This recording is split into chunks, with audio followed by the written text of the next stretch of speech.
Yo, Jess, comment ça va? De retour pour Cigar Gang, épisode numéro 2. Eh ben, moi, ça va très bien. Écoute, on a pris un peu le temps, mais bon, mieux vieux tard que jamais. Exactement. Bah, on était occupés en même temps, hein. Toi, tu étais occupé, moi aussi. Donc, vas-y, je te laisse nous dire ce que tu faisais pendant tout ce petit temps-là, parce qu'on a eu Ouais, écoute, beaucoup de messages de gens sur la page YouTube et même personnellement sur mon compte en me disant, ouais, votre deuxième épisode, c'est quand? Pourquoi vous avez arrêté et tout? Non, on n'a pas arrêté, les gars. On a une vie privée, on va vous dire ce qu'on a à vous dire. ouais, non, moi, j'étais sans doute moins occupé de toi, mais c'est vrai que moi, j'étais en tournage dès le début de l'année. J'ai tourné un film pour Netflix avec Jamie Foxx et Cameron Diaz. Donc, j'étais Good. cascadeur là-dessus. C'était beaucoup de tournage de nuit. En plus, il faisait relativement froid, donc c'était assez éprouvant le peu de jours de off que j'avais. Vu que tu bosses de nuit continuellement, tu as du mal à récupérer, etc. Donc, ça m'a pris un petit peu de temps. Et puis après, j'ai enchaîné, j'ai commencé à entraîner Jason Statham. J'ai entraîné Ah, Jason bien. Statham. Ouais, en la Super. préparation pour ce prochain film. Il voulait retravailler sur son timing, sur beaucoup plein de choses. Donc, je l'entraînais en boxe, je l'entraînais en lutte et aussi en grappling. Donc, en grappe, il a un peu des bases, mais voilà, il n'avait jamais trop fait de lutte. Et puis sur la boxe, j'ai rectifié certaines de ses techniques. Après, pour le cinéma, c'est différent, tu vois. Mais je le faisais plus boxer comme un boxeur, un peu Mhm. plus de profil, sans rester trop loin. Parce que lui, il fait plus trop de kick, en fait. Il a eu D'accord. vraiment des problèmes de hanches, etc. C'est pour ça qu'il a plus trop faire de kick dans les films. Donc, on s'est plus concentré sur l'anglaise avec un peu de lutte et du grappling. Et puis, on devait commencer un film sur lequel je vais travailler avec lui là, dans les semaines à venir. Et puis, il y a eu un problème avec la production. Et donc, le film s'est vu être arrêté de production. Et lui, il va repartir sur un autre tournage aux États-Unis d'ici quelques mois, sur lequel je ne pourrais pas le suivre parce que moi, j'ai pas de visa. Mais en tous les cas, voilà, je le faisais un peu tout ça. Donc, j'étais un peu occupé de mon côté, mais pas aussi occupé que Franchement, toi. c'est Toi, t'es lourd. parti, Non, mais c'est lourd, hein, Jason Statham, les gars. Vous avez vu, hein, c'est pas. Là, tu croises pas, avec tout le respect que j'ai pour lui, Bourvil, tu vois ce que je veux dire? Là, t'as croisé Après, je vraiment gardais un ça au mec. privé, tu vois, les gens, ils savaient pas. Moi, après, je suis professionnel quand j'entraîne ce genre de profil. Si tu veux, je reste dans ma cage, je reste de mon côté. Donc, moi, lorsque j'étais avec lui, je ne demandais pas de faire des photos, je ne demandais pas de faire des vidéos. Oui, t'as Et on raison. avait une très bonne relation parce que moi, j'ai déjà fait 2 ou 3 films avec lui en tant que cascadeur. On ne s'est jamais réellement parlé. Je me suis pris une patate dans la gueule par lui dans Expendables qui sortira cette année. Mais mis à part ça, on n'a jamais vraiment trop conversé. Et il s'avère que sa doublure, maintenant qu'il suit depuis plusieurs films, c'est un cascadeur qui me connaît. Et donc, quand il cherchait quelqu'un en arts martiaux, parce que lui, c'est quand même MMA, il était au dernier UFC, donc c'est un mec sérieux, tu vois, il veut des vrais gars pour l'entraîner. Et il lui a dit, écoute, moi, je connais un gars, mais bon, je sais pas si vous avez cliqué, parce que bon, voilà, sur un tournage, il est quand même, je vais pas dire difficile, mais c'est une star de cinéma. Et Hmm. lorsqu'on s'est rencontrés en dehors d'un plateau de cinéma, rien à voir, quoi. Un mec super simple, super gentil, extrêmement respectueux, Ouais, respectueux des arts martiaux, il s'y connaît beaucoup en arts martiaux, donc il respecte quand tu es un vrai pratiquant. Donc, on ouais. a eu une très, très bonne relation. Mais moi, je reste professionnel de mon côté. Je faisais pas de vidéos, je faisais pas de photos, j'ai pas fait de selfie. Mais lui, de son côté, super sympa. D'ailleurs, j'ai loupé un casting parce qu'il recherchait un Français plutôt solide avec des oreilles en chou pour faire un film avec Gerard Butler et j'ai pas réussi à avoir un casting. Après, c'est D'accord. les mafias, tu vois, les directeurs de casting, etc. Ouais. Et lui, il me dit non, sérieux? Je fais ouais. Il a pris une photo de moi, il l'a envoyé au Real. Et le Real a contacté le directeur de casting, mais d'ici là, tous les rôles étaient pris. Mais ils m'ont quand même fait passer des essais. Le Real m'a quand même vu. Donc voilà, c'est déjà une chose positive. Donc voilà, Jason, il est vraiment comme ça, tu vois, il est vraiment, en dehors d'un tournage, il est vraiment cool, vraiment simple et vraiment passionné d'arts martiaux. Donc c'était vraiment une bonne expérience de l'entraîner. Bah, c'est cool. T'hésiteras pas à nous dire quand est-ce que ça sort et tout, qu'on puisse regarder aussi, parce que les gens sont branchés cinéma aussi. Et d'ailleurs, t'as pu, je pense, avoir un élève à moi qui t'a contacté, qui est un peu dans ce même, euh, ce même état d'esprit, tu vois, Ouais, ouais, on a de. bien discuté avec Ouais. lui. Bah, il était très gentil, il est très respectueux. Parce que c'est ça le Steve. problème des fois. Les gens, ils t'envoient des messages. Hey mec, et moi, dès le départ, écoute, je suis un vieux de la vieille, moi, si tu commences comme ça dès le départ, voilà. Non. Mais très respectueux, très gentil. Et donc, j'ai pris mon temps à lui expliquer les ficelles du métier. Il veut être acteur, mais il n'était pas sûr s'il pouvait aussi faire cascadeur. Je lui ai expliqué un peu, moi, mon point de vue, les choses qu'il devrait faire et peut-être pas écouter. Et écoute, il a des bonnes qualités athlétiques, il a un bon look à lui.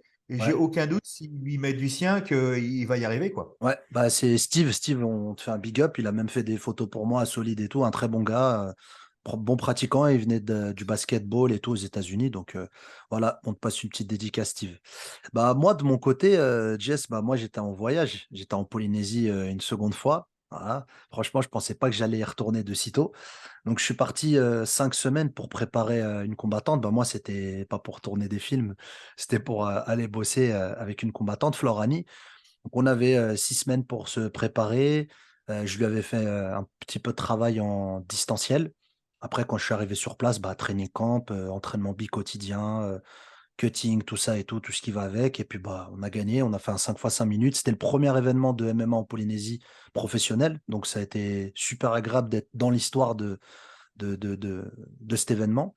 Et après, derrière, bah, c'est soldé par une victoire. Elle a gagné quasiment tous les rounds. Je crois que le premier il se discute, mais les quatre autres, ils sont gagnés largement. Bonne stratégie, bon game plan, tout s'est bien passé, pas de bobo, donc elle pourra repartir au fight dans quelques temps. Et puis, bah, le fait d'être absent et avec le décalage horaire, c'était compliqué, et pour toi et pour moi, de pouvoir avoir un setup, parce que bah, il faut bien le micro, la vidéo et tout, pour pouvoir tourner une vidéo. Mais ça nous a pas empêché de parler quand on était à distance, et surtout bah, de fumer le cigare, parce que je voyais que tu t'appréciais des bons barreaux de chaise, et moi aussi, hein, avec, avec ce soleil-là, là-bas, là, parce que comme c'est l'hiver austral, donc c'est l'été là-bas, franchement, tu avais des sacrées températures avec un bon cigare, un petit café, c'était magnifique. Mais sinon, cet élève, vous aviez une relation déjà avant? Tu l'avais déjà entraîné? Alors en fait, c'est elle, elle est co-gérante du club, le club où j'ai donné le stage, le premier stage que j'avais donné la première fois. Donc en fait, si tu veux, son manager, c'est un ami à moi, c'est aussi de surcroît mon manager. C'est lui qui nous a mis en relation, donc Resilience Sport Management. Kael, Adrien, c'est lui qui nous a mis en relation. Il cherchait quelqu'un pour entraîner l'été pour le MMA amateur. Du coup, je suis allé, ça a accroché. Elle est venue à Paris pendant 15 jours. Elle a pu s'entraîner quand je donnais des cours à l'époque au NR Fight. Elle est venue. Et après, derrière, bah, elle a voulu travailler avec moi, sauf que bah, c'était avec la distance et le fait qu'elle a un combat. Elle pouvait plus aussi, malheureusement, se préparer aux États-Unis pour raisons financières. C'est quand même cher de rester aux États-Unis sur place et tout. On a décidé de faire ça en Polynésie. Il était question au début que je vienne que 15 jours, mais au final, je lui ai dit non, non, il faut qu'on fasse un vrai training camp parce que, bah, en fait, en 15 jours, ça aurait été compliqué, je pense, d'établir une stratégie, d'apprendre à se connaître, etc. Donc voilà, une petite partie de poker parce que des fois, tu n'es pas sûr, tant l'athlète que le coach, que ça va matcher du premier coup. Bah, grâce à Dieu, ça a matché du premier coup. Franchement, avec ce qu'on a travaillé à l'entraînement, la stratégie mise en place, tout ce que j'ai pu étudier de son adversaire, qui est une Française, qui est venu de France pour combattre. Franchement, on a fait, ce qu'il fallait. Donc aujourd'hui, voilà, aujourd'hui, elle m'a choisi en tant que coach et on partira sur d'autres fights, internationales, dès qu'il y aura d'autres préparations. Mais sinon, tu dis que ça s'est bien passé entre vous, mais tu penses pas surtout que ça a à voir avec la façon dont elle combat, enfin son style. Moi, de ce que j'ai vu d'elle, par exemple, elle a un style plutôt complet, elle a une boxe plutôt propre, et je pense que pour toi, c'était beaucoup plus facile de t'adapter, peut-être contrairement à un combattant ou une combattante qui sont plus spécialisés dans le jiu-jitsu et un peu moins en boxe. Alors, je suis totalement d'accord avec toi. En fait, chaque combattant que tu vas avoir, tu vas forcément regarder, ce qu'il a fait avant. Tu vois? Donc tu vas observer. Elle, elle avait, un passif en boxe anglaise. Donc elle a fait de la boxe anglaise en Polynésie, une carrière à l'armée, et cetera, et elle a, aussi été chez Colin Oyama. Tu vois? C'est le coach de Carla. Elle était sparring partner de Carla, donc elle s'entraînait là-bas pendant, je crois, plus de 3 ans. Donc en fait, elle était déjà, entre guillemets, avec le système Ten Planet Jiu-Jitsu au sol, et cetera. Donc en fait, ce qu'il fallait, c'était lui ajouter des outils déjà, de tactique, tu vois, par rapport au combat, la combattante qu'elle prend. Et après, derrière, effectivement, ça, c'est un peu plus facile de corriger quelqu'un, de lui donner des armes qui est beaucoup plus complet, parce qu'il va avoir plusieurs facteurs d'utilisation lors de son fight. Elle va pouvoir se rabattre sur la lutte, elle va pouvoir se rabattre sur le sol. On craignait le sol de son adversaire parce qu'elle était black belt, mais il faut pas oublier que le sol MMA et le sol jiu-jitsu brésilien avec le kimono, c'est pas la même chose. Donc, je lui donnais confiance en lui disant que, voilà, on voyait dans son record qu'elle avait soumis qu'une seule fois sur 5 combats. Pardon, sur 3 combats d'MMA, 4 combats, pardon, elle en a soumis qu'une fois. Donc, on s'est dit, voilà, c'est pas comme si elle avait soumis tout le temps, qu'elle avait un truc au premier round où elle soumettait, elle avait quand même du mal à utiliser ses forces. Donc, nous, ce qu'on a fait derrière, c'est de la tactique. Donc, tout ce qui est scoring debout, tout ce qui est down, tout ce qu'on pouvait donner debout en étant justement le plus adapté dans cette stratégie et dans cette tactique pour pouvoir emmener la victoire de round en round. Moi, ce que je voulais, c'était pas qu'on fasse justement 2 ou 3 rounds, fallait prendre de l'expérience, un 5 x 5. C'est pas tout le monde qui peut le faire. Elle est montée, c'est un vrai diesel. Et au dernier round, c'est là où elle a donné quasiment toute la meilleure performance. Et là, on a vu les résultats du training camp, tu vois. On a beaucoup bossé. J'ai amené ma méthode de travail. Après, tu sais, ma méthode de travail, elle est pas, elle est aussi normale qu'une méthode de travail d'un bon coach et de quelqu'un de cohérent.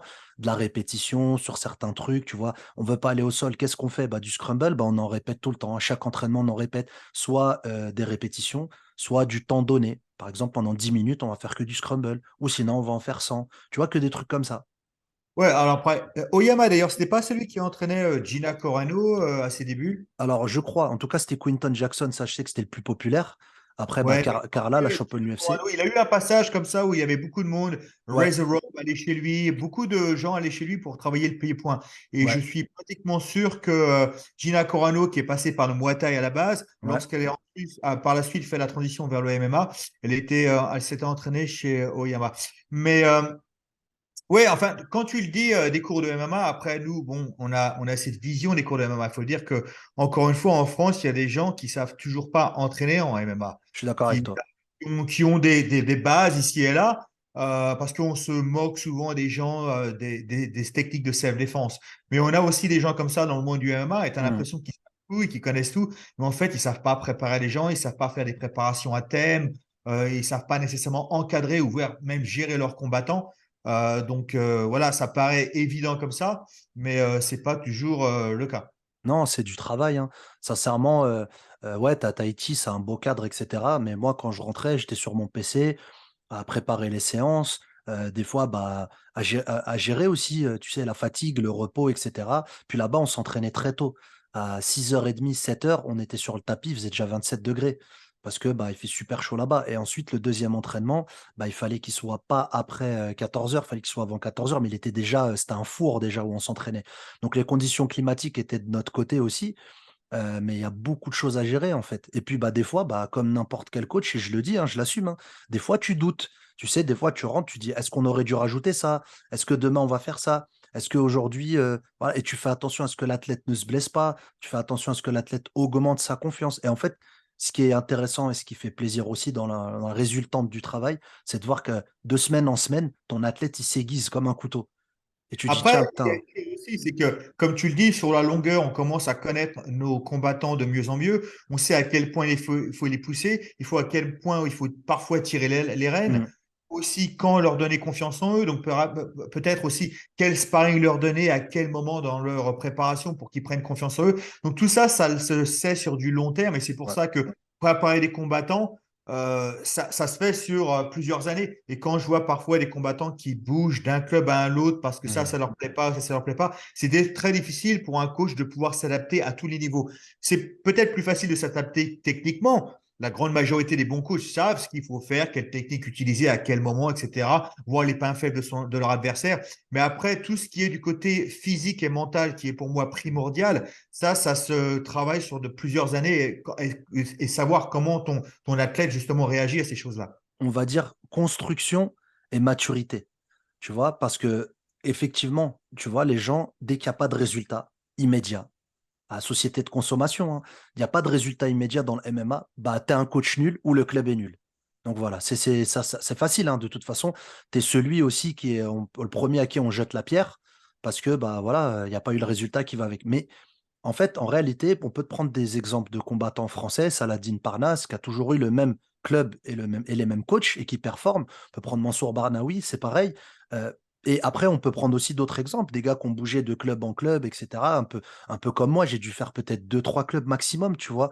Mais c'est vrai que quand tu as quelqu'un qui t'accompagne pendant toutes ces années, il te forme, il te connaît et puis il avance avec toi et il y a une espèce d'évolution que tu peux pas en fait revenir en arrière, c'est pas possible. C'est-à-dire que si tu t'attends à mener une carrière, à vivre du MMA et vouloir être performant, c'est du temps. Et le temps, c'est pas en une saison ou deux ou trois combats, c'est peut-être 5, 8, 10 ans. Pour moi, 5 ans minimum quand tu as un athlète entre les mains. Déjà pour pouvoir le façonner, lui parler, le comprendre et le connaître. Parce que des fois, on pense connaître l'athlète, mais on ne le connaît pas en réalité. On découvre qu'il réagit, par exemple, mal à la pression quand c'est un gros combat. On découvre qu'il réagit mal quand il gagne beaucoup, il prend trop d'ego. On découvre plein de choses comme ça. Et après, bah, il faut toujours réadapter le truc. Tu vois, comment je vais lui parler, qu'est-ce que je vais lui dire, où est-ce qu'on va se situer.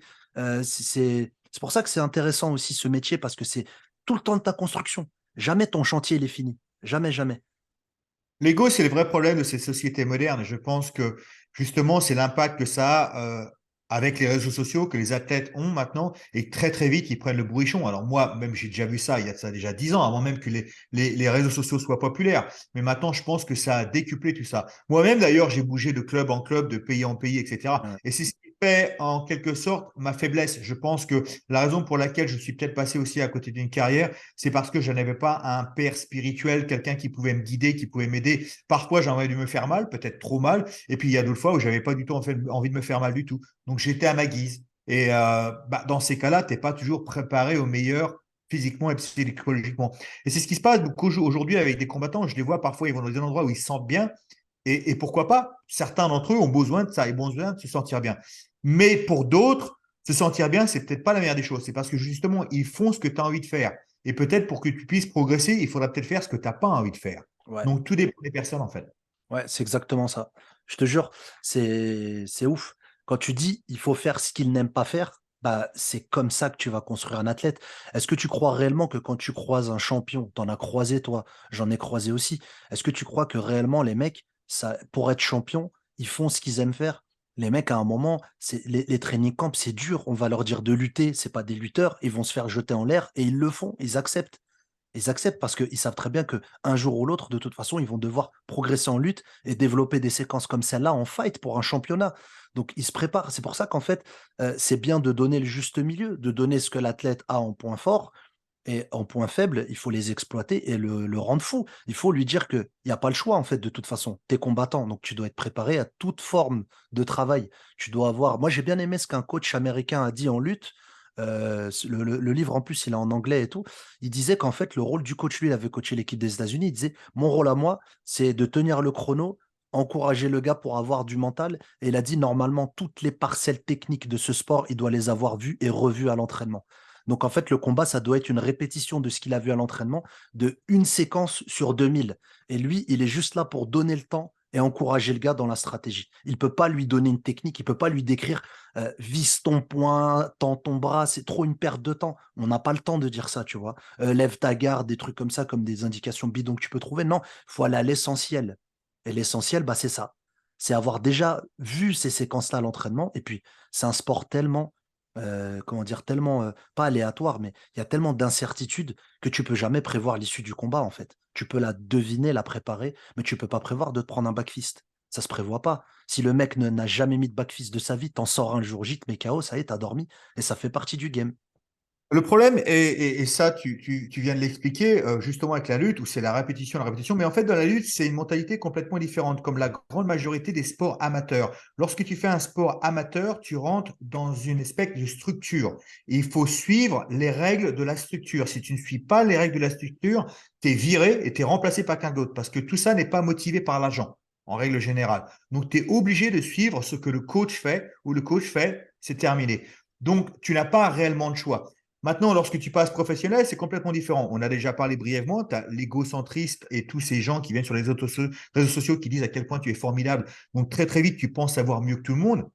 Mais en plus de ça, c'est l'afflux d'informations et de médias. Et les gens de nos jours ont tendance à vouloir à se comparer à l'élite, aux meilleurs mondiaux. C'est-à-dire Mmh. que John Jones, lui, s'entraîne presque pas ou il va à l'aise dans les combats, donc pourquoi pas moi? Mais parce que toi, tu n'es pas aussi doué que John Jones. Sauf que les gens ne veulent pas réfléchir par là. Je me rappelle une autre conversation qu'on avait eue justement en expliquant est-ce qu'il faut déjà avoir fait des combats, quel que soit le niveau, quel que soit le nombre, avant de devenir coach? Et certains étaient pour, certains étaient contre. Et la grande majorité des gens nous disaient toujours la même chose. Oui, mais le coach de Mike Tyson, il n'avait pas fait de combat, ou alors deux, trois exemples qui sont réellement uniques comparés à la grande majorité des coachs. Mais qu'est-ce qui te fait croire que toi, tu peux t'identifier à quelqu'un d'aussi unique? Et je pense que c'est ce qui se passe aujourd'hui. Les gens s'identifient à des gens exceptionnels et ils disent non, mais si lui il fait pas, moi, pourquoi je devrais faire?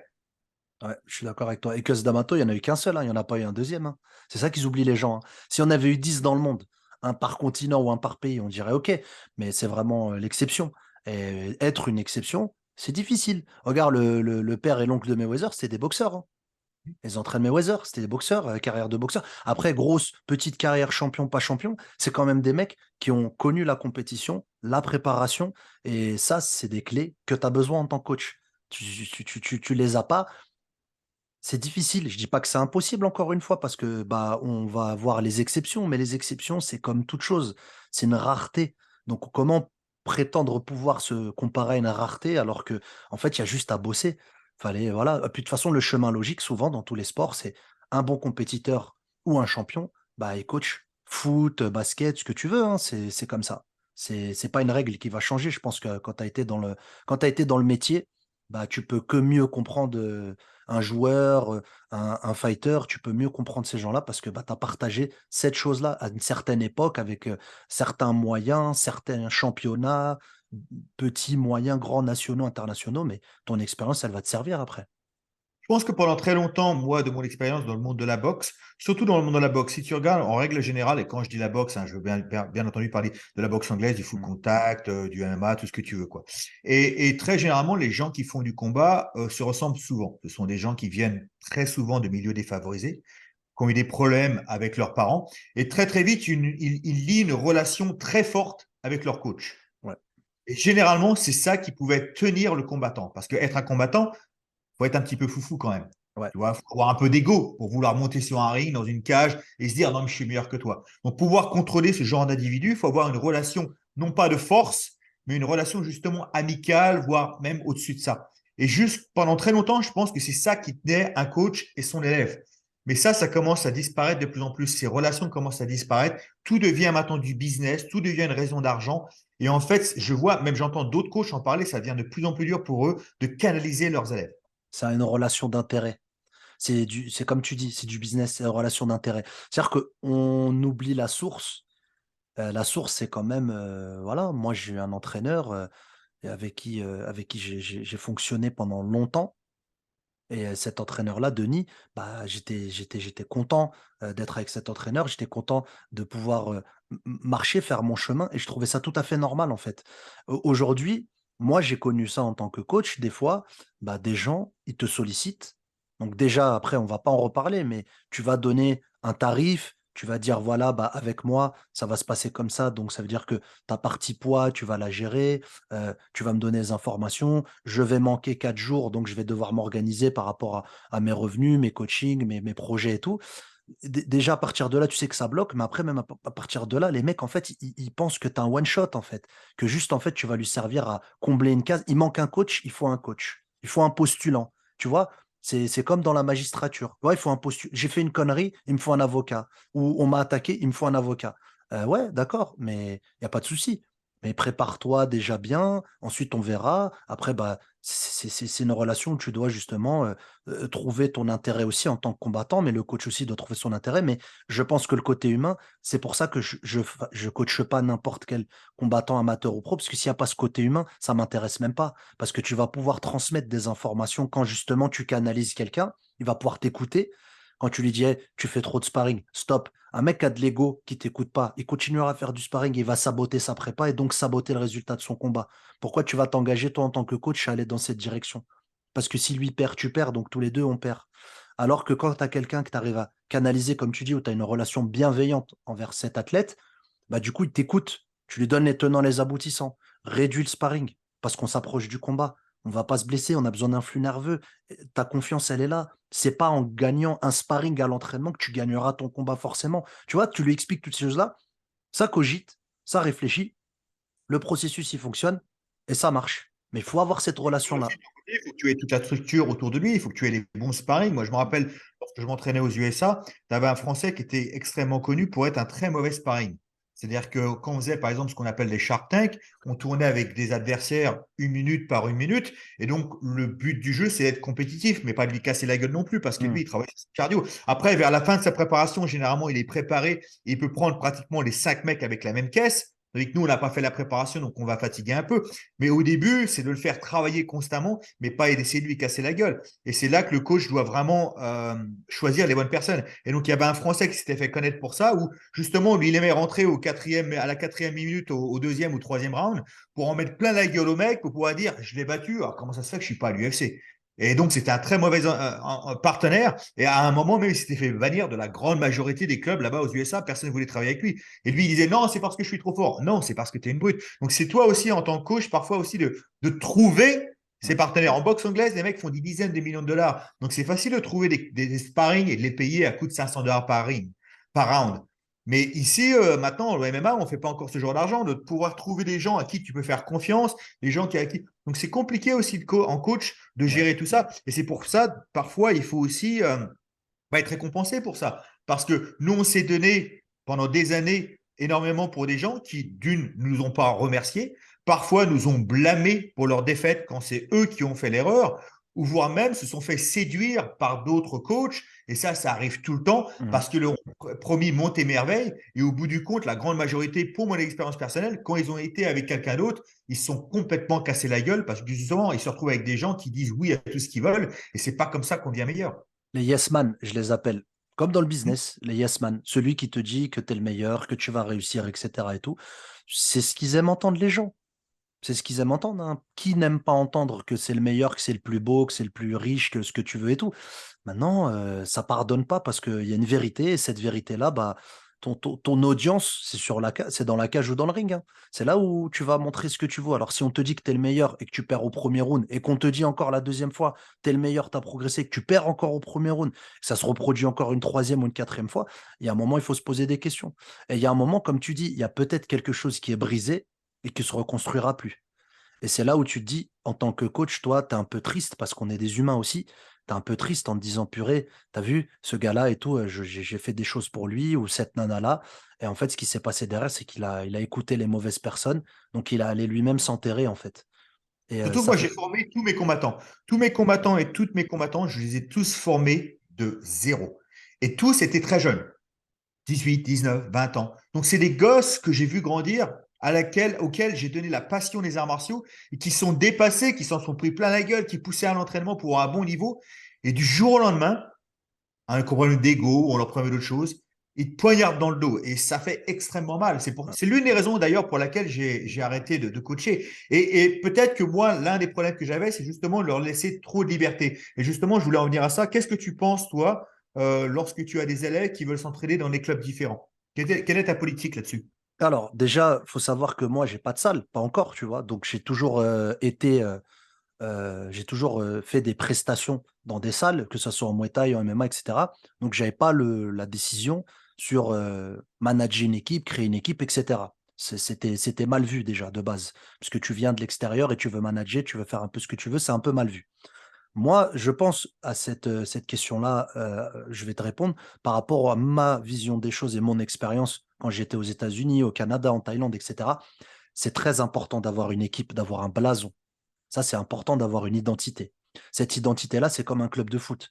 Ça se réfère au résultat. L'identité du club, elle va ramener des gens pour pouvoir faire vivre le club, mais elle va ramener aussi des sponsors, de la visibilité, de la médiatisation.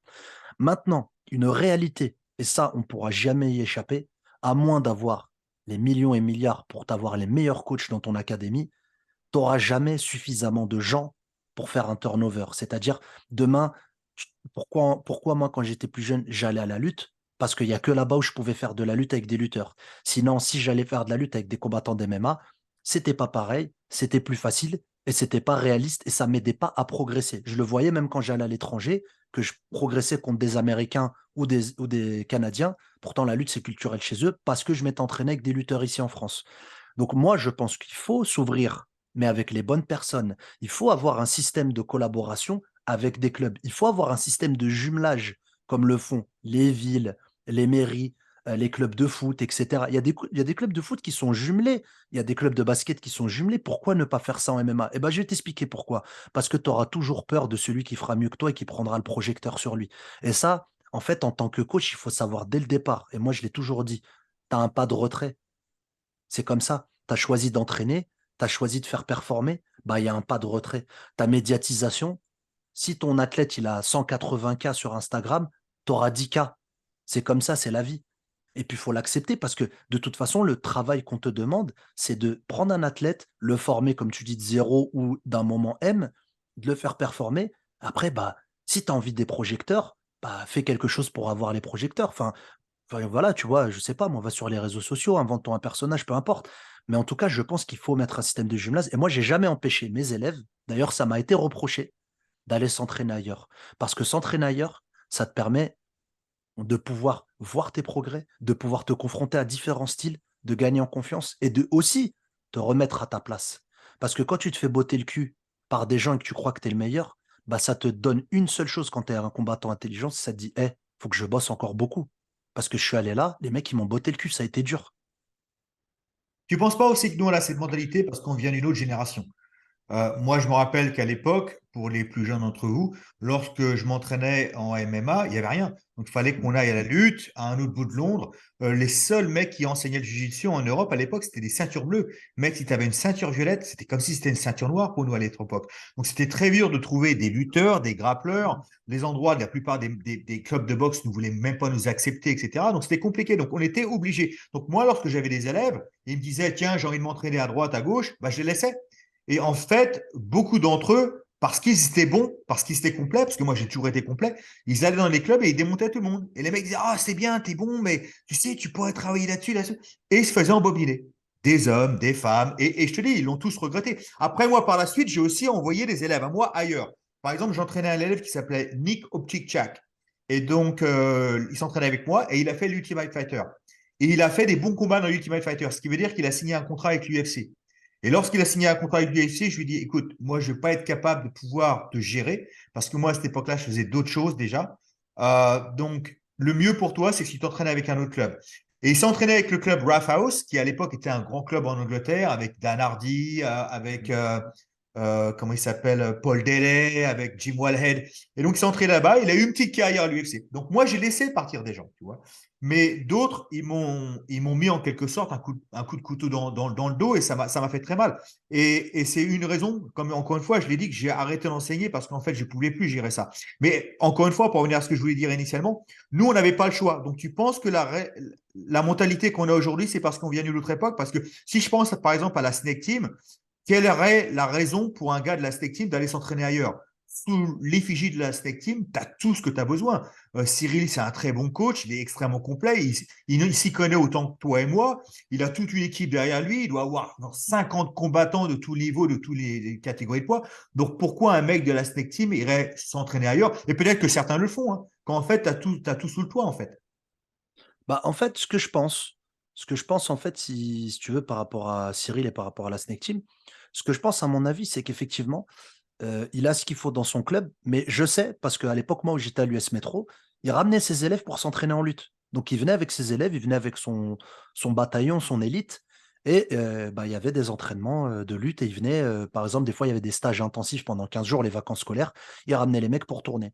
Baben, Professeur X et tout, à l'époque où ils étaient là-bas, Yves Landu, tout ça, tous ces mecs-là, ils venaient. C'était une autre génération par rapport aux combattants qu'il a maintenant. Il avait un peu son équipe solide avec lui.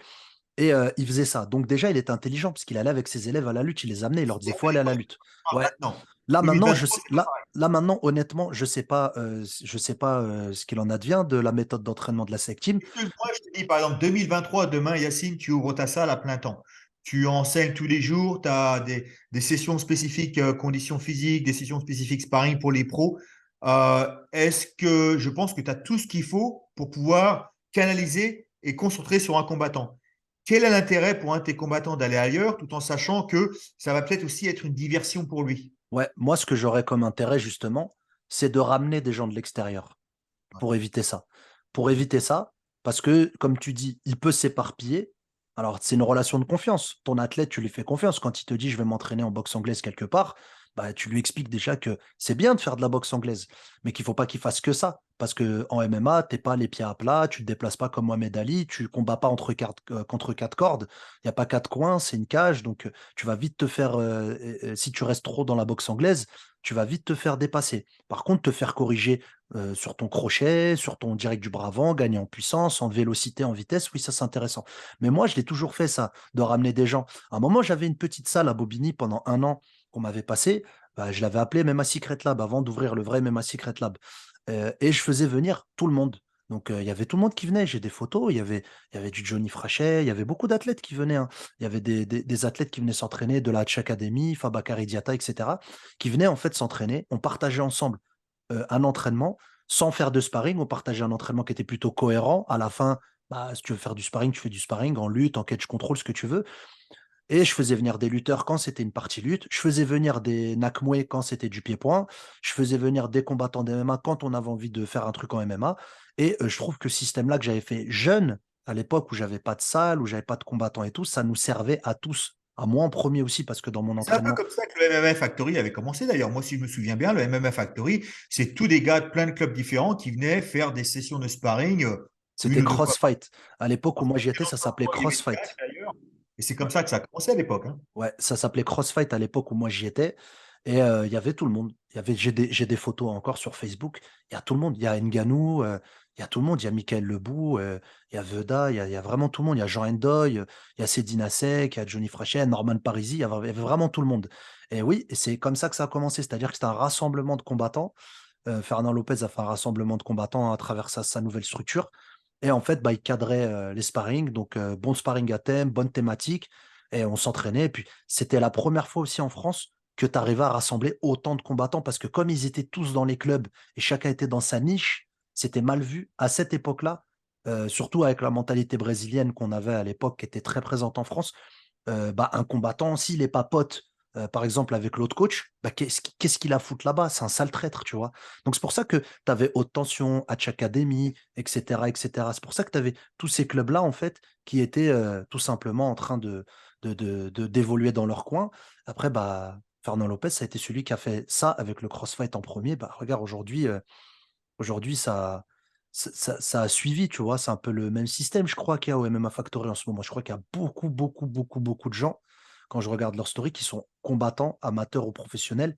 Et bah voilà, c'est un vivier de combattants, en fait. C'est comme plein de Mais je me joueurs de rappelle foot. déjà, même à l'époque, Cyril Diabaté avait eu l'idée de faire quelque chose dans le même délire parce qu'il avait fait une équipe qui s'appelait The French Connection où tu Ouais, avais des combattants d'un peu à travers la France. Mais pour en venir au MMA Factory, j'ai aucun doute qu'il y a beaucoup de gens qui vont là-bas. Tu sais, nous ici, on avait la même chose ici avec le London Shoot Fighter, qui n'était pas nécessairement le meilleur club avec les meilleurs coachs, mais vu que ça a un nom, tout le monde allait là-bas, donc tu sais que si tu voulais faire du sparring, quoi, tu avais plein de monde sur le tatami et que tu allais te trouver face à des vétérans du Bellator, de l'UFC, etc. Et que, en quelque sorte, tu allais quand même apprendre quelque chose sur le ring. Bon, la différence ici, c'est que ça mettait plein la gueule et à chaque fois que tu allais là-bas, tu ressortais avec un œil au beurre noir. Mais généralement, les grands clubs, ça fait ça, quoi. Ça attire du ouais, monde. ouais. Ouais, bah c'est ça, c'est aussi le but. Pour moi, je compare beaucoup le MMA au football ou au basket avec des gros blasons. Tu vois, le PSG, tu as envie d'y aller, hein. Tu as envie d'y aller, même si demain, tu as un joueur claqué, mais qu'on te propose de rentrer au PSG pour 10 000 € par mois, tu vas y aller parce que c'est le blason. Bah, c'est pareil. Donc, dans les clubs de MMA, pour moi aussi, je disais ça beaucoup à mes élèves. Je leur dis l'offre et la demande, comme dans le business. Il y a très peu de coachs pour énormément de combattants amateur ou pro. Donc, ça fait que tu es vite dépassé en tant que coach. Tu es très vite dépassé parce que tu peux pas promettre la gestion de 10 personnes.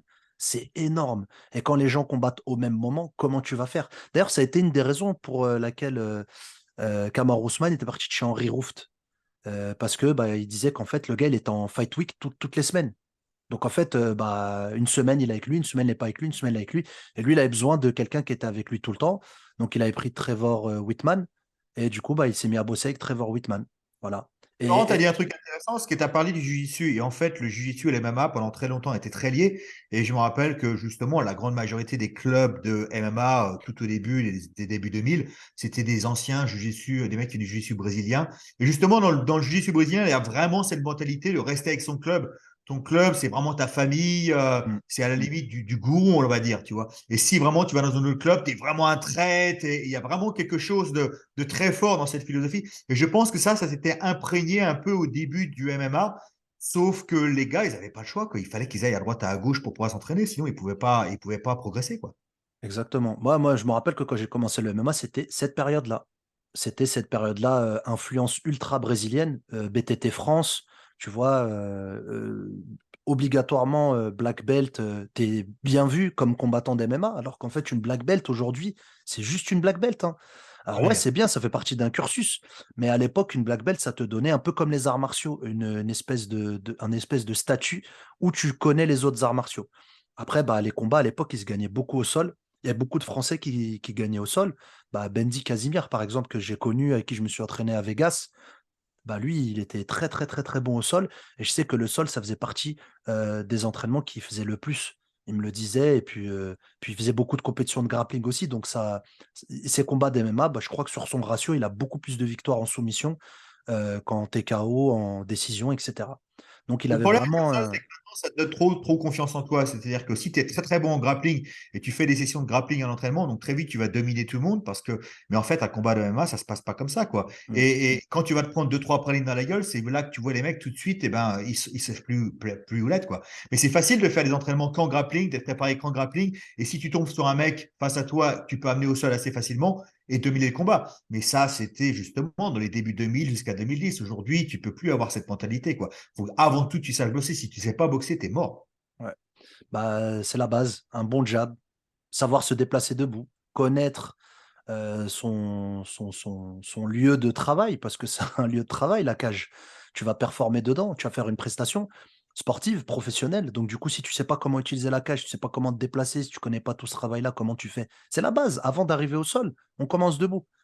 Hein, quand l'arbitre il dit coin rouge, coin bleu, fighter, are you ready? Let's fight. Bah, t'es debout, hein, t'es pas au sol. Hein. Là, tu peux tacler le mec si tu as envie, tu peux faire du sakuraba comme à l'époque, mais sakuraba, ouais, Ce qui est intéressant là-dessus, c'est que j'ai l'impression pour moi, et je sais pas pour toi, que ces 5 dernières années, le MMA a arrêté de se développer. C'est-à-dire que j'ai l'impression que tout le monde combat exactement pareil. La grande majorité des pieds-points sont assez similaires. Les abdos au sol sont toutes les mêmes. Les positions. Donc j'ai l'impression que le MMA stagne ces 5 dernières années et que très souvent les choses changent. Il va y avoir une nouvelle équipe qui va venir avec des nouvelles techniques et qui vont pouvoir un peu déborder tout le monde. D'ailleurs, déjà, on voit des gars dans le striking qui sont beaucoup plus techniques, qui savent vraiment utiliser leur rallonge aujourd'hui. Mais je pense qu'au niveau de la lutte et aussi au niveau du grappling, il va falloir que les choses se développent, soient un peu plus créatifs pour pouvoir renouveler tout ça. Parce que là, j'ai l'impression de voir toujours les mêmes combats encore et tout se joue avant tout sur le cardio, en fait. ça se joue sur le cardio, ça se joue sur la gestion du combat, en fait, parce que les mecs, ils donnent ce qu'ils ont envie de donner comme énergie. Ils restent beaucoup Justement, debout ouais, et c'est ça tout. que je voulais te demander. Est-ce que toi, tu justement ouvres la porte à la créativité à tes élèves? Est-ce que tu leur donnes la possibilité justement d'essayer des choses nouvelles parfois, même si ça rentre pas nécessairement dans le cursus dans lequel tu as l'habitude? Bah, en fait, le truc, c'est que ma méthode de travail et ma vision, c'est de laisser les gens créer leur style. Ça veut dire leur faire comprendre. Quand je les éduque sportivement, je leur dis, voilà, il y a des choses à travailler qui sont primordiales, comme le déplacement, le footwork, etc. Si vous ne savez pas vous déplacer, vous ne savez pas mener une direction dans un combat. Maintenant, t'aimes faire des backfists, t'aimes faire des coups de pied retournés, fais-les, sois créatif. Tu as un style qui est atypique, ton bras avant et ton bras arrière, ils sont un petit peu comme ça, mais tu arrives toujours à toucher le mec, à avoir un temps d'avance, à mettre des crochets, c'est super. C'est pour ça que je pense que je matche beaucoup avec pas mal de combattants parce que je leur donne des exercices, mais à la fin, je leur dis de créer leur style et d'être plutôt libre dans ce qu'ils font, tant que c'est efficace, que c'est cohérent et qu'ils arrivent à comprendre pourquoi ils le font. Parce que pour moi, avoir un combattant bête, tu iras jamais loin avec lui. Les champions sont tous intelligents, les bons combattants sont tous intelligents. Ils sont capables de t'expliquer pourquoi ils ont pris cette direction, pourquoi dans le combat ils ont pris cette direction. Alors oui, tu vas dire le mec est nul en lutte, je le prends en lutte. Mais d'accord, mais comment t'as fait pour arriver en lutte? Si le mec est très bon debout, qu'il a un bon sprawl, qu'il défend bien, comment t'as fait? Quel stratagème t'as utilisé? Quelle technique tu as utilisé? Qu'est-ce que t'as fait? Est-ce que tu as usé des feintes? Est-ce que tu l'as fatigué? Est-ce que tu lui as mis des jabs au corps? Est-ce que tu lui as donné des fausses informations? Ça, c'est quelque chose qui va être développé uniquement avec le cerveau du combattant. Et le cerveau, il fait partie de la performance, on l'oublie beaucoup. Hein. On pense que c'est le cardio et les muscles, mais en fait, c'est une composition de ces trois éléments. Le cardio, pardon, la musculature, quand je dis musculature, c'est explosivité, endurance, force, vitesse, tout ça et tout. Et après, bah, la capacité aussi à comprendre ce que tu fais, à être intelligent en fait. Parce que des fois, le combattant, tu le guides, tu le coaches, mais des fois, il fait des actions que tu pourras jamais prévoir. Genre, il a mis un uppercut alors que tu n'as jamais travaillé l'uppercut. Il a mis le KO, il a gagné. Donc, tu n'as pas été responsable de cet uppercut à ce moment-là en tant que coach. En tant que coach, tu as été là pour le combat, l'accompagner au combat, préparer la stratégie et tout, mais c'est lui qui a pris la décision de mettre un uppercut. Pourquoi? Si tu lui poses la question qu'il est intelligent, qu'il a toutes les cases cochées, ben, il va te dire, j'ai mis un uppercut parce que j'ai vu que là, dans le centre, il y avait un trou. Donc, ça a été quelque chose que j'ai fait Mais pour la raison pour pouvoir. laquelle il a mis l'uppercut aussi, c'est qu'on en revient à ce qu'on disait à la base, c'est parce que tu lui as fait faire les bases, les bases, les bases, les bases. Il a Voilà. fait tellement les bases, elle, ou il a tellement bouffé les bases que ils ne sont pas fait amener au sol. Ils ont toujours géré la distance. Ils ont toujours géré leur partenaire là où il était en travers la cage. Ils ont toujours anticipé les mouvements. Et c'est ça qui fait que, à un bon moment, au bon endroit, ils peuvent être créatifs et dire, tiens, je vais faire ça. Juste parce que. Et parfois, les gens, ils ont tendance à oublier que c'est les bases qui ont ouvert la porte à la créativité. Juste être créatif pour être créatif, ça sert à rien. On avait déjà vu maintes et maintes fois des mecs qui faisaient des coups de pied dans tous les sens, des retournés, et aussitôt qu'ils commencent à fatiguer, tu n'as plus la base qui est là et se font déborder très facilement. La base ouvre la porte à la créativité. Sans la base, il n'y a pas de créativité. En fait, ce que je trouve intéressant, c'est que tu laisses l'élève créer son style. Et moi, en fait, j'ai vu des compétitions de pancrace, d'ailleurs, il y a ça quelques années, où j'avais l'impression que tous les gosses essayaient d'imiter leur combattant préféré. Et d'ailleurs, il y en avait deux, trois qui imitaient Conor McGregor. Et c'était assez flagrant qu'ils imitaient, qu'ils n'avaient pas compris vraiment toute la structure, parce que aussitôt qu'ils se faisaient attaquer, ils ne savaient plus quoi faire avec leurs mains, avec leurs pieds, etc. Et je vois ça aussi en tant qu'acteur, parfois, où je vois des jeunes acteurs imiter des De Niro, des choses comme ça, et quand tu les regardes dans les yeux, ils croient absolument pas à ce qu'ils sont en train de faire. Et justement, moi, j'aimerais savoir comment tu laisses justement tes élèves créer leur style. Est-ce que toi, justement, tu les amènes dans une certaine direction et lorsqu'ils essayent des choses nouvelles, justement, tu leur expliques ça vaut mieux pas parce que tu es trop grand ou tu es peut-être trop petit ou comment justement, quelle est la relation à ce niveau-là avec les élèves? Alors, déjà, c'est toujours une discussion. C'est toujours. Je prends pas parti en disant, en m'imposant, en disant voilà, c'est comme ça et il n'y a pas autrement. Parce que, comme je te disais depuis le départ et je l'assume complètement, tu peux te tromper ou peut-être voir mal les choses. Si jamais t'es pas dans un bon jour, si jamais voilà, t'as pas l'expérience adéquate, etc. Mais maintenant, comme tu dis, j'ai bien aimé ce que tu as dit là juste avant. Ouais, le rapport à la morphologie est important dans la création d'un style. Quelqu'un qui est longiligne, il va tendance à avoir des bonnes soumissions au sol et va avoir tendance aussi à avoir un bon striking pour tenir à distance. Donc déjà, la morphologie, numéro un, c'est un peu ton point fort. C'est un peu ton point fort, mais c'est aussi un peu ton point faible. Donc à travers la morphologie, tu sais qu'il y a des choses que tu vas pouvoir faire. Un mec qui est très trapu, qui a des petits bras et tout, bah ça va être difficile de lui développer une boxe super longiligne, tu sais, d'allonge, tu vois, comme un mec comme Volkanovski, etc. On sait que Volkanovski, c'est pas quelqu'un qui va boxer comme quelqu'un comme Adesanya. Pourtant, ils sont dans le même club, hein. Ils sont dans le même club, ils ont le même entraîneur, mais ils n'ont pas du tout la même boxe. C'est même l'anticorps, les deux, hein. Tu vois la boxe d'Adesanya, de Volkanovski, tu dis putain, les mecs, on dirait pas que c'est le même club ni le même entraîneur. Bon, moi, j'avais du problème parfois à trouver des gens qui me tiennent les PAO correctement parce que les gens maintenant en général tiennent les PAO tellement mal, Mm. ils font ces bracadabrancs que ça et c'est tellement à la mode que les gens ont l'impression que c'est bien. Sauf que moi, j'aime justement travailler en ligne et justement à distance. J'aime que mon point soit vraiment à la fin, etc. Et je trouvais toujours des gens qui amenaient leur PAO à mes mains et donc qui me faisaient boxer très très court et j'avais du mal vraiment à pouvoir évoluer comme ça. Et dans des clubs, eh bien, parfois, les préparations physiques, la façon dont tu fais du sparring ou même justement les sessions de PAO sont exactement pareilles pour tout le monde. Et ça, je trouve que c'est catastrophique. Exactement. Bah, de toute façon, quand tu parles du PAO, le PAO, ça vient d'où? Ça vient du Mouet, ça vient de Thaïlande. C'est simple, faut aller là-bas à la source, voir comment les mecs ils travaillent. Maintenant, on a YouTube, t'as même pas besoin de bouger. Regarde par exemple comment Senchai il travaille au PAO et tu vas voir un super lek. Ça n'a rien à voir, c'est pas les mêmes combinaisons, c'est pas les mêmes coups, c'est pas la même chose. Et le teneur de PAO, c'est lui qui donne la danse. Il sait très bien à quelle distance il est, il sait très bien comment faire en sorte que le gars ait un bon direct du bras arrière bien tendu, plutôt que, comme tu dis, raccourcir la distance et partir sur un truc qui s'arrête là, qui frappe fort, mais qui termine pas parce que t'es pas dans la bonne distance. Et ça, pareil, c'est un métier. C'est un métier. Moi, j'ai appris à tenir les PAO parce que je me suis formé, parce que j'ai travaillé, parce que j'ai fait des erreurs, parce que j'ai pris toutes sortes de personnes. J'ai pris des gens du MMA comme des gens du Mouet, j'ai pris des grands, des petits, des puissants, des lourds, des légers, des femmes, tout. Et en fait, tu t'affûtes. Tu affûtes en fait ton travail de teneur de PAO. Et puis, pareil, tu travailles pas les mêmes combos avec un grand, tu travailles pas les mêmes combos qu'avec un petit. Un grand, il te met un genou et il bouge quasiment pas, hein. Il avance d'un pas, il monte son genou, il peut te toucher au visage. Alors qu'un petit, tu vois, il va plus s'approcher, tu vas plus lui faire travailler le clinch. S'il rate son genou, bah, il est clinché, les coudes, parce que c'est court. D'ailleurs, c'est ce Ça, que j'ai vu dans le dernier combat d'Alessenia, là. Il y a un genou qui est monté juste à côté. Il serait pris ce genou-là, le résultat, il n'aurait pas été le même. Mais j'ai toujours trouvé ça super impressionnant avec des combattants, justement, qui restaient droits comme ça et qui arrivaient à monter leur genou jusqu'au menton de leur adversaire. Parce que moi, j'ai jamais été capable. J'ai jamais eu, justement, des jambes de cette longueur. Et c'est toujours surprenant parce que tu t'attends jamais à ce que quelqu'un puisse faire ça, quoi. Ou alors, il faut qu'il se penche en arrière pour vraiment essayer d'emmener sa hanche vers le haut. Mais tu as des gens, ils boxent droit comme ça, ils arrivent à monter le genou direct à ton visage et t'es vraiment surpris. bah, Pereira, c'est quoi? C'est un mec qui est longiligne. C'est un mec qui est longiligne. C'est un mec qui vient du kickboxing. Donc, les coups de genoux comme ça m'étonne même pas. Tu vois, qu'il puisse faire des coups de genoux comme ça. Et, Avec des et- os durs. Tu ouais, sens que le mec il est dur. Tu sens que le mec, si tu lui mets un kick, déjà, tu te fais mal tout seul. Donc ces mecs-là, il suffit qu'ils touchent avec un genou ou un coude, juste comme ça, et ces mecs, ils peuvent te mettre KO tout de suite. Ce qui n'est pas toujours donné à tout le monde, parce qu'il y en a là, ils sont beaucoup moins durs, ils ont des os beaucoup moins solides, hmm, et lorsqu'ils touchent, ça fait beaucoup moins mal.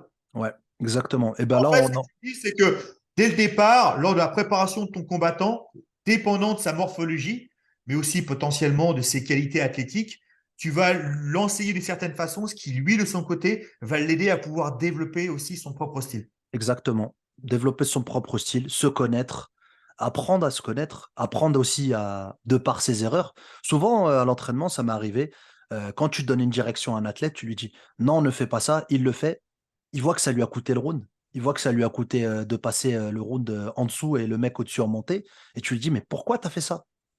Pourquoi tu as fait ça? Par exemple, tu vois, les gens, ils ont envie d'arracher en lutte. Mais moi, j'aimais bien faire ça avant. Mais là, aujourd'hui, je me dis, quand tu arraches, tu as intérêt à avoir la caisse derrière pour assumer. Tu vois? Parce que si tu arraches le mec, tu lui mets une belle souplesse, etc., et que ça sert à rien, et que tu as grillé ton jus, il vaut mieux plutôt mettre le poids vers l'avant, faire un peu comme Khabib, crocheter avec les jambes parce que ça mange moins de jus, et puis ça te donne une suite super intéressante. Une souplesse. Bah ouais, si t'as mis une souplesse au mec, regarde, Roddelman a mis une souplesse à Fedor, il s'est pris une clé de bras juste après. Pourtant, la souplesse est Justement, quand je te impressionnante. dis du développement du MMA, j'ai l'impression que les mecs du Daghestan, ils ont des bonnes luttes, hein. Attention Mm, qu'on ne comprenne pas ce que je veux dire. Mais ils ont des luttes aussi sales, dégueulasses. Ils font des trucs auxquels tu t'attends pas. mm. Les Américains, généralement, ils allaient à un double leg. Si ça marchait pas, ils faisaient un très bon single leg. Tu vois, c'était toujours propre, très technique. Tandis que les Daghestans, comme tu le dis, ils font des crochetages, ils tournent à droite, à gauche. Tu vois, je dis pas que c'est pas technique, attention. Mais en tous les cas, c'est beaucoup moins ce qu'on a l'habitude de voir. Et c'est comme des chiens acharnés et ils arrivent à t'amener au sol d'une manière ou d'une autre. Moi, ce que je disais, c'est que le côté Daghestan, Russie, etc., c'est que c'est une lutte, en fait, où ils ont tout compris.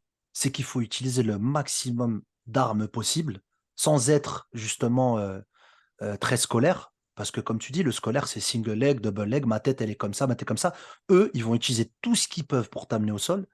Et attention, ils l'ont pas fait une fois, ils l'ont fait 2000 fois et avec les meilleurs. Donc tu vois, Khabib, des fois, il amenait des mecs plusieurs fois au sol. Il les amenait, il les jetait, il les amenait, il les jetait, il les amenait, il les jetait. Mais comme tu as dit, tu as trouvé le bon mot. C'est un chien qui lâche rien, en fait. Ça veut dire que lui, quoi qu'il arrive, tu vas au sol. Et dès qu'il a programmé ça dans son cerveau, bah, il t'amène au sol. Moi, je dis toujours aux élèves, tu vois l'espèce d'amener au sol que tu apprends à un débutant où tu viens ceinturer au niveau d'ici des reins et après tu tires vers l'avant et tu mets le crochet, ça fait tomber.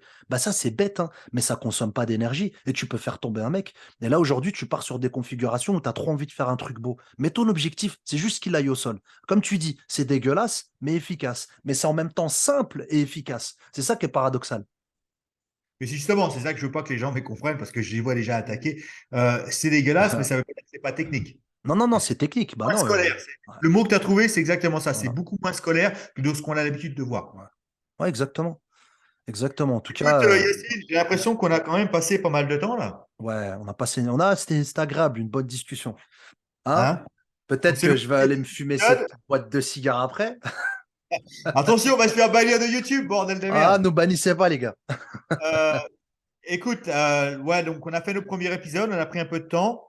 Là, je pense qu'on s'adapte de plus en plus à un peu la relation qu'on a l'un à l'autre et de pouvoir un peu s'exprimer. Donc, je pense qu'on va arrêter là. Est-ce que toi, tu aurais une dernière chose à dire avant qu'on s'en aille? Bah, les gars, déjà, merci à vous. Abonnez-vous à la chaîne YouTube. Abonnez-vous au compte Instagram de Jess, que je mettrai en description, et du mien. Suivez les actualités. Si vous avez des questions, parce que ça, encore une fois, nous, on est là pour passer un bon moment. On a passé un bon moment, hein.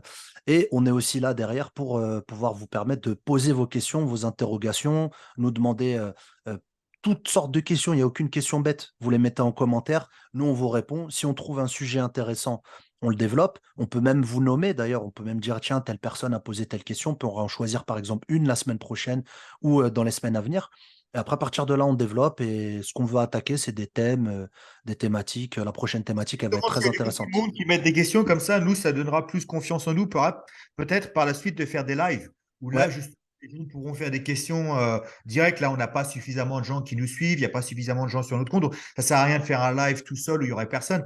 Mais justement, si on voit tout un tas de gens qui posent des questions, on se dit, bah, la prochaine fois, on le fera en live et là, on pourra communiquer avec vous directement. Mm. Moi, j'aimerais faire un big up à Michael Lebou. Ouais, mais je l'ai vu, tu sais, je l'ai vu où? Je l'ai vu hier, hein. Je l'ai vu hier, je l'ai croisé à un feu rouge, je lui ai serré la main et tout. Franchement, big up Mika, ouais.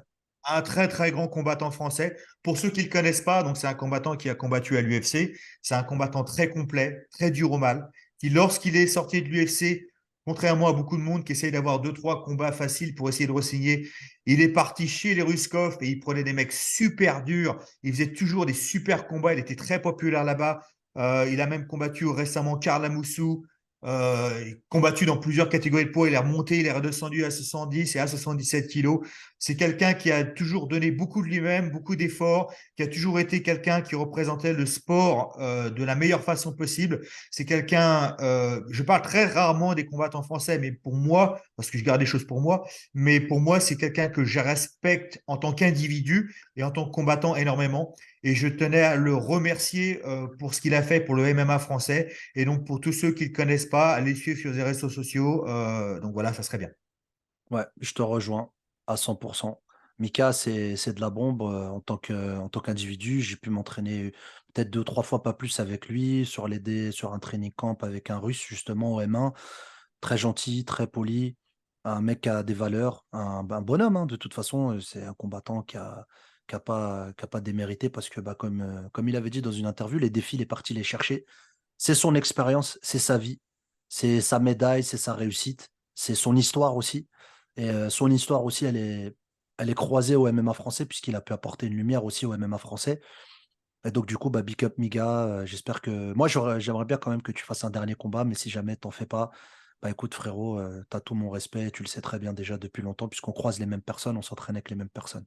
Voilà, Écoute, bon alors, merci Yacine. Je te dis à une merci à prochaine toi. fois en espérant que cette fois-ci, on sorte un épisode beaucoup plus tôt. Yes, bah on va faire pour, hein. On va vous en donner avant l'été parce qu'après on a envie de profiter de notre été quand même, hein. D'ailleurs, tu pars où Ouais, non, cet été? normalement, moi, je devrais partir sur un autre tournage cet été et justement, Ouais, peut-être que je vais tourner à Paris.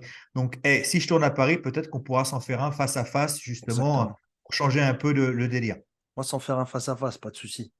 Avec Allez, plaisir. merci à tous et à la prochaine. Merci. Bye.